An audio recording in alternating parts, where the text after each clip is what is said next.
An amendment to the FIA's F1 sporting regulations has returned the field to a limit of 3 power units per car per season. Is this good for the sport?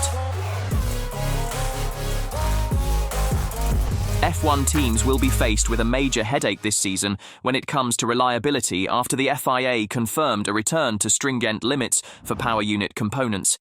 Each car on the grid will be allocated 3 each of the internal combustion engine, motor generator unit hybrid and kinetic, and turbocharger.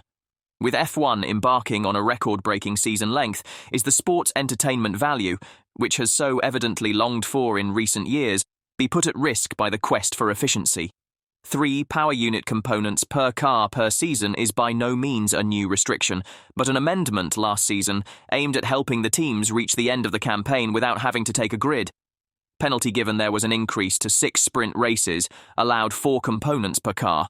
That was with only 22 Grands Prix after the cancellations of the Chinese and Emilia-Romagna events. This season, however, 24 is the target for F1, and finally, a record-breaking number.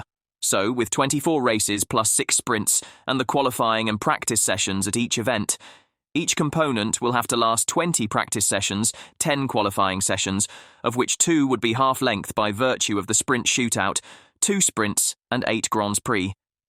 Any failure when the workloads are as such would almost certainly confirm a grid penalty down the line for any driver, which ultimately would affect the overall show.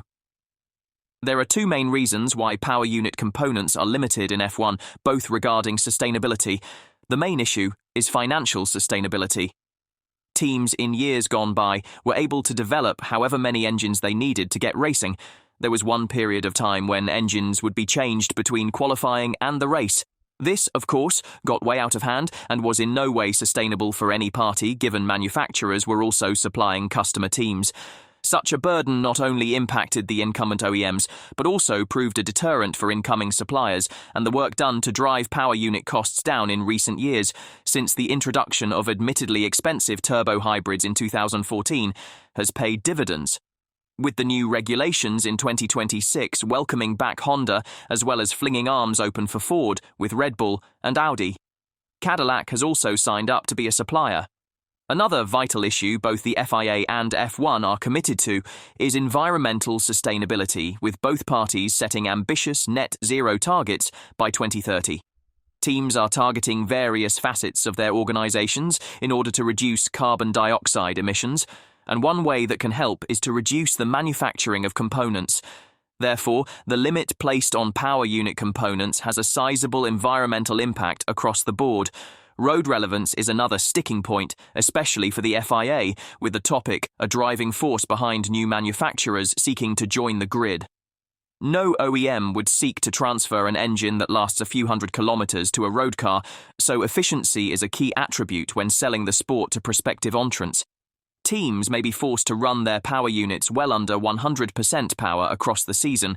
This would mean true pace could be masked and obviously alter the pecking order. It is worth noting that power units are often turned down, so this would be far from a new phenomenon.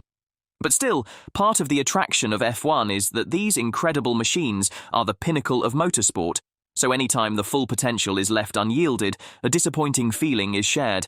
But the biggest issue is that of the grid penalties. A failure for any component can often ruin a weekend, whether it is a lack of practice time leading to a suboptimal setup, or a retirement from qualifying or the race. To then have a double whammy and be forced into a penalty for the following event is a sucker punch for the driver and fans alike. Whilst punishments must be given for the offence and not the consequence, a title-deciding event in Abu Dhabi, for example, being interrupted by a grid penalty for one of the protagonists would be an awful image for the sport, especially for the casual viewer who may be taking an interest in a similar way.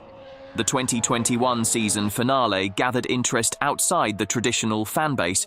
One can only hope such a scenario doesn't come, but for many the grid penalties are an evil. However, for the longevity of the sport, they are a necessary evil. And what do you think? Is F1 going too far with efficiency over entertainment? Drop it in the comments.